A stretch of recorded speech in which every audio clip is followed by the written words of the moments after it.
जय श्री कृष्णा भाई और बहनों। आज के इस वीडियो में मैं आपको माघ महीने के बारे में संपूर्ण जानकारी देने वाली हूँ कि माघ स्नान किस तरह करना चाहिए, माघ के महीने में किन किन चीज़ों का दान पुण्य किया जाता है और माघ के महीने में किन किन नियमों का पालन करना चाहिए, क्या खाना चाहिए क्या नहीं खाना चाहिए, भगवान के किस नाम का जाप करना चाहिए और माघ के महीने में कौन कौन से हमारे हिंदू त्योहार आते हैं जिन्हें हम बहुत ही उत्साह से मनाते हैं। तो चलिए वीडियो शुरू करती हूँ। जैसा कि सभी को विदित है कि जिस तरह सभी नक्षत्रों में चंद्रमा उत्तम है, सभी ग्रहों में सूर्य उत्तम है, उसी तरह मकर संक्रांति वाले माघ के महीने को सर्वोत्तम माना गया है। माघ के महीने को अति फलकारी बताया गया है। माना जाता है कि जब मकर राशि में सूर्य स्थित हो उस समय 5, 7 या 2 दिन ही माघ स्नान करने से शुक्ल पक्ष के चंद्रमा की तरह पुण्यों की बढ़ोतरी हुआ करती है। इसीलिए माघ स्नान सभी को अवश्य करना चाहिए। मकर संक्रांति वाला पूरा माघ का महीना अत्यंत पवित्र माना गया है। माघ के महीने की सभी तिथियां अत्यंत पवित्र हैं। माघ महीने की किसी भी तिथि में दान और स्नान करने से मनुष्य के सभी पाप और ताप नष्ट हो जाते हैं और मनुष्य को पुण्यों की प्राप्ति होती है। हमारे हिंदू धर्मशास्त्रों में माघ स्नान की अलग अलग विधि बतलाई गई है। पहली विधि तो यह बताई है कि तांबे के घड़े में जल भरकर रात्रि में चंद्रमा की छांव में रख दिया जाए और उससे व्रती सुबह ब्रह्म मुहूर्त में उठकर स्नान करे तो उसे समस्त तीर्थों में स्नान करने का पुण्य फल प्राप्त हो जाता है। लेकिन व्यक्ति दुर्बल हो या ठंडे पानी से बीमार हो जाए या किसी तरह की ठंड लगने का डर हो तो व्रती को इस तरह ठंडे पानी से स्नान नहीं करना चाहिए। अपनी क्षमता के अनुसार ही इस तरह का स्नान किया जाए। ऐसा स्नान पूर्ण स्वस्थ बलिष्ठ और योगी को ही करना चाहिए। वृद्ध, निर्बल और अधिक सर्दी सहन न करने वाले व्यक्ति गर्म जल से भी नहा सकते हैं। जो व्यक्ति घर पर ही तप्त जल से स्नान करते हैं उन्हें 6 बरस माघ स्नान का फल प्राप्त हो जाता है। अगर आप घर पर ही जल से स्नान कर रहे हैं तो अपने नहाने के जल में गंगा जल और तिल डालकर उससे स्नान करें तो उस स्नान का बहुत अधिक फल प्राप्त होता है। अपने वॉशरूम में एक शीशी में गंगा जल भरकर रख लें, एक शीशी में तिल्ली रख लें और जब रोज आप ब्रह्म मुहूर्त में उठकर नहाएं तो अपने नहाने के जल में 2 बूंद गंगा जल और थोड़े से तिल के दाने डाल लें और उस जल से रोज स्नान करें तो वह अनेकों तीर्थों में स्नान करने के बराबर फल प्राप्त करता है। जो व्यक्ति कुआं बावड़ी में स्नान करते हैं उन्हें 12 वर्ष तक माघ स्नान का फल प्राप्त होता है। इसके अलावा अगर कोई व्यक्ति तालाब में स्नान करते हैं तो उससे चौगुना फल प्राप्त होता है और जो पवित्र नदियों में स्नान करते हैं उन्हें हजारों हजार साल तक माघ स्नान का फल प्राप्त होता है। इसीलिए सर्वश्रेष्ठ स्नान है पवित्र नदियों में स्नान माघ के महीने में किया जाए। जैसे इलाहाबाद में जो गंगा नदी है वहाँ पर कई लोग जाकर कल्प करते हैं, कल्पवास करते हैं। कल्पवास का अर्थ होता है कि 1 महीने तक इलाहाबाद में रहकर गंगा नदी में जो संगम होता है, गंगा और यमुना का संगम है, वहाँ पर रोज जाकर स्नान किया जाता है और वहीं रहते हैं, वहीं पर व्रत किया जाता है, उसे कल्पवास किया जाता है। इसका तो कुछ कहना ही नहीं। जो लोग इसे कर लेते हैं उन्हें सारे सुखों की प्राप्ति हो जाती है और स्वर्ग में प्रभु के चरणों में स्थान प्राप्त होता है और उनके सभी पाप नष्ट हो जाते हैं। जो मनुष्य श्रद्धा भक्ति से युक्त होकर माघ मास में प्रयागराज में गंगा स्नान करते हैं 1 लाख गुना अधिक फल प्राप्त होता है।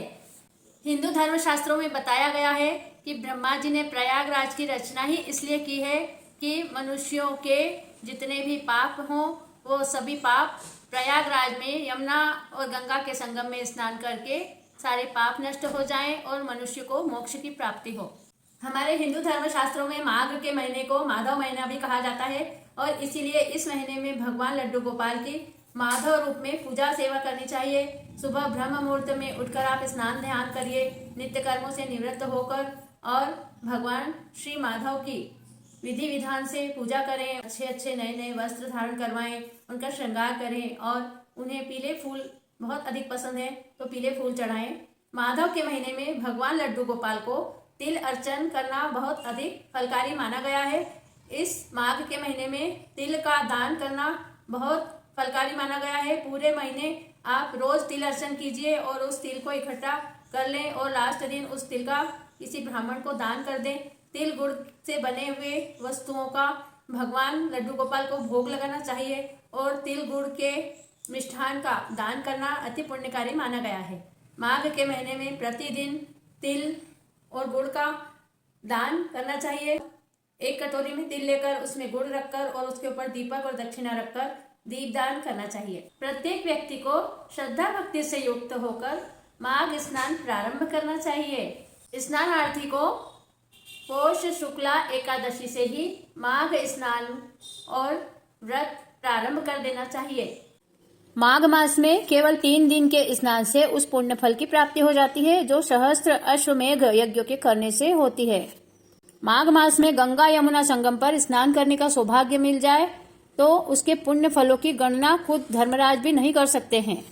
भूमि के ऊपर त्रिवेणी को ही अमृत कहना चाहिए, क्योंकि उसमें स्नान के बाद आदमी संसार के बंधन से सदा के लिए मुक्त हो जाता है। इसी तरह हमारे धर्मशास्त्रों में माघ मास में घर पर स्नान, नदी पर स्नान, तालाब, कुएं और प्रयागराज में स्नान करने का बहुत बहुत अधिक फल बताया गया है। सभी को अपनी श्रद्धा अनुसार इन सब में से कहीं पर भी माघ मास में अवश्य स्नान करके पुण्य प्राप्त करना ही चाहिए। अब मैं आपको बता रही हूँ कि माघ के महीने में हमें किन किन चीजों का दान पुण्य करना चाहिए। सबसे पहले तो तिल और गुड़ के दान को बहुत अधिक महत्वपूर्ण बताया गया है, क्योंकि खाने की वस्तुओं में अन्न में सबसे पहले उत्पत्ति तिल की हुई थी और तिल को बहुत ही अधिक महत्वपूर्ण बताया गया है। माघ के महीने में तिल गुड़ का दान ब्राह्मणों को करने से व्यक्ति अनेक जंतुओं से भरे नरक में कभी नहीं पड़ता है और उसकी बहुत अच्छी मोक्ष हो जाती है। इसलिए माघ के महीने में तिल गुड़ के दान का बहुत अधिक महत्व बताया गया है। ब्राह्मणों को तिल गुड़ से बने हुए मिष्ठानों का दान करना चाहिए और ब्राह्मणों को तिल गुड़ के मिष्ठान खिलाना चाहिए, वो बहुत अधिक फलकारी बताया है। इसके अलावा माघ के महीने में खिचड़ी का दान करना, खिचड़ी खाना बहुत अधिक फलकारी बताया गया है। जो मनुष्य माघ के महीने में खिचड़ी का दान करता है उन्हें धन ऐश्वर्यता की प्राप्ति होती है और उनके सभी पाप नष्ट हो जाते हैं। माघ के महीने में खासकर इन 9 चीजों के दान का बहुत अधिक महत्व बताया गया है। वो चीजें हैं सेर भर तिल, सेर भर घी, 16 सेर चावल, पान, कुम्हड़ा, बेर, केला, आंवला, खिचड़ी। इन सभी चीज़ों का माघ के महीने में अवश्य दान करना चाहिए। ये चीज़ें थोड़ी बहुत सारी है, इसीलिए अगर आप सक्षम है तो इन चीज़ों का दान अवश्य रोज करें, नहीं तो पुण्यदायी अवसरों पर इन चीज़ों का दान करें या थोड़ा थोड़ा पूरे महीने में करके सभी चीज़ों का दान आप कर सकते हैं। जैसे माघ के महीने में मकर संक्रांति आती है और तिलकुटा चौथ आती है, बसंत पंचमी आती है। ऐसे विशेष पर्वों पर भी इन चीज़ों का दान अवश्य करना चाहिए। 2 बार 11 आती है, प्रदोष का व्रत आता है, पूर्णिमा आती है, तो इन अवसरों पर आप तिल गुड़ से बनी वस्तुओं का दान कर सकते हैं। इसके अलावा जाड़े से बचने वाली चीज़ों का दान करना चाहिए। जाड़े से मिलने वाले जो कष्ट होते हैं उन कष्टों को दूर करने वाली वस्तुओं का ब्राह्मणों को और गरीबों को दान करना चाहिए। जैसे ऊनी वस्त्रों का दान करना बहुत अधिक फलकारी बताया गया है। ऊनी कंबल, ऊनी शॉल, स्वेटर, मोजे, मफलर, टोपे, इन चीज़ों का दान अवश्य ब्राह्मणों को और गरीबों को करना चाहिए। इसके अलावा रुई के गद्दे, रुई की रजाई, तकिए, ऊन, लाल कपड़ा, इन सब चीज़ों का दान भी गरीबों को और ब्राह्मणों को अवश्य करना चाहिए। माघ के महीने में गोदान का भी बहुत अधिक महत्व बताया गया है। गौ माता का दान करने से माघ के महीने में बहुत अधिक फल प्राप्त होता है और कामधेनु गाय के समान वैकुंठ में उन व्यक्तियों को स्थान प्राप्त होता है। इसीलिए माघ के महीने में गोदान का विशेष महत्व बताया गया है। गोदान के साथ में गौ के साथ में जो चीज़ें दान करते हैं, बाल्टी, खुर, सींग, गाय का वस्त्र, बहुत सारी चीज़ें, इसके साथ में पूरी गाय का खाना, वो सब चीज़ें दान करना चाहिए। माघ के महीने में भूमि दान का भी विशेष महत्व बताया गया है। अगर आप सक्षम हैं तो भूमि दान कीजिए, धर्मशालाएं बनवाइए, स्कूल के लिए भूमि दान कीजिए। इस तरह से भूमि दान करने से बहुत अधिक फल प्राप्त होता है। इस तरह भूमि दान करने से जीवन के सारे सुखों की प्राप्ति होती है और सुख, स्वर्ग और ऐश्वर्यता की प्राप्ति होती है। माघ के महीने में अन्नदान का विशेष महत्व बताया गया है। आप भंडारा भी कर सकते हैं, ब्राह्मणों को जिमा सकते हैं। ब्राह्मणों को अन्न का दान करना बहुत अधिक महत्वपूर्ण है। जैसे अगर आपके घर कोई अभ्यागत आया है और जो अनजान व्यक्ति है और वो आपसे कुछ मांग रहा है तो उसे अवश्य अन्न दान करना चाहिए, भोजन करवाना चाहिए। उसे कभी भी किसी चीज का मना करके उसे नहीं भेजना चाहिए, नहीं तो वह व्यक्ति नरकगामी होता है। इस तरह वेदों और पुराणों में यह चीज बताई गई है। अगर आप बहुत सारी चीजों का दान करने में सक्षम नहीं है तो कोई भी अभ्यागत आपके घर आया है तो उससे मीठे वचनों से बात करना चाहिए, उसे मान सम्मान देना चाहिए और थोड़ा चाय, दूध, जल पिला देना चाहिए। माघ के महीने में सभी तरह के फल, फूल और सब्जियों का दान भी करना चाहिए। हरी सब्जियों का दान करने का बहुत अधिक महत्व बताया गया है। मकर संक्रांति पर हरी सब्जियों का दान करना, गाय को घास खिलाने का बहुत अधिक महत्व है। माघ के महीने में पूरे महीने सहस्त्रा वाली बाती का अखंड दीप जलाना चाहिए और दीपदान करने का बहुत अधिक महत्व है। सहस्त्रा वाली बाती का एक वीडियो मैंने अपने चैनल पर अपलोड कर रखा है, जिसमें 5 लपेटे वाली 108 तार की विष्णु बाती बनाना चाहिए और उसके साथ में तुलसी की डंडी को बांधना चाहिए और उस दीपक को रोज भगवान विष्णु के सामने प्रज्वलित करना चाहिए। इस तरह प्रतिदिन सहस्त्रा वाली बाती का दीपदान अवश्य करना चाहिए। आप चाहें तो अखंड दीपक भी विष्णु भगवान के सामने जला सकते हैं, इसका भी बहुत अधिक महत्व है। और रोज शाम को तुलसी माँ के सामने माघ के महीने में रोज दीपक जलाना चाहिए। इसके अलावा पूरे महीने में कभी कुछ दे देना चाहिए। जैसे किसी दिन ईंधन दे दिया, कंबल दे दिया, कुमकुम, घी, वस्त्र, ये सारी चीजें प्रतिदिन कुछ न कुछ देते रहना चाहिए। तेल, कपास, कोठी, तोशक, कनात, पर्दे, सभी तरह की चादरें, सभी तरह की रजाई, बिस्तर, गादी, तकिए, शैया, इन सब चीजों का पूरे महीने में एक एक बार दान करना ही चाहिए। माघ के महीने में किए जाने वाले जप, तप, दान अक्षय पुण्य फल को देने वाला है। इसीलिए प्रत्येक मनुष्य को माघ के महीने में स्नान, दान, जप, तप आदि पुण्य कार्यों में लगे रहना चाहिए, जिससे मनुष्यों का उद्धार होता है और मनुष्य सभी सांसारिक सुखों को भोग कर अंत में स्वर्ग को प्राप्त होता है। इस तरह माघ के महीने में प्रत्येक व्यक्ति को अगर वह व्रत न कर सके तो भी स्नान, जप, तप, दान अवश्य करना चाहिए। अब मैं आपको बता रही हूँ कि माघ के महीने में व्यक्ति को किन किन नियमों का अवश्य रूप से पालन करना चाहिए। प्रतिदिन व्यक्ति को ब्रह्म मुहूर्त में उठकर अगर आप व्रत कर रहे हैं तो भगवान माधव को स्नान ध्यान करवाकर उनकी अच्छी तरह से पूजन करें, उन्हें अच्छे अच्छे कपड़े पहनाएं और उनका अच्छा श्रृंगार करें, आरती करें, नए नए मिष्ठानों का भोग लगाएं, पीले फूल चढ़ाएं और प्रतिदिन उनकी आरती करें और दीपदान करें। इसके अलावा जो व्रती है उन्हें शैया पर न सोते हुए जमीन पर सोना चाहिए और बिल्कुल भी छल, कपट, ईर्ष्या, द्वेष को त्याग दें, झूठ न बोलें, किसी की निंदा न करें, किसी का दिल न दुखाएं और माघ के महीने में प्रतिदिन भगवान के दर्शन करने मंदिर जाया करें और भगवान के नाम का जप अवश्य किया करें।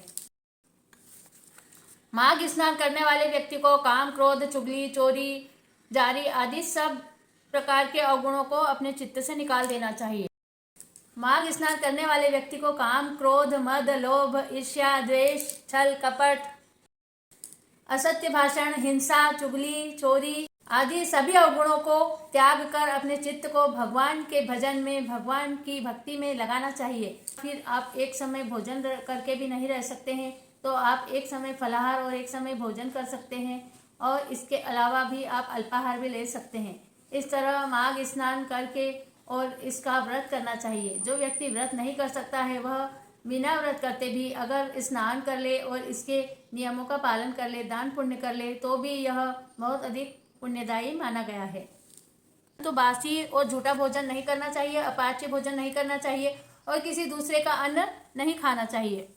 विशेषकर भारतवर्ष में कर्म भूमि में माघ स्नान नहीं करता है उसका जन्म धारण करना बेकार है। जैसे बिना दीपक के घर सुशोभित नहीं होता है, वैसे ही जिसने मनुष्य देह धारण करके भी माघ स्नान नहीं किया उसे शरीर धारण करने से कोई लाभ नहीं है। शरीर तो केवल अस्थियों के स्तंभ है। अब मैं आपको बता रही हूँ कि माघ के महीने में विशेषकर क्या चीजें हमें नहीं खाना चाहिए, किन चीजों का परित्याग करना चाहिए।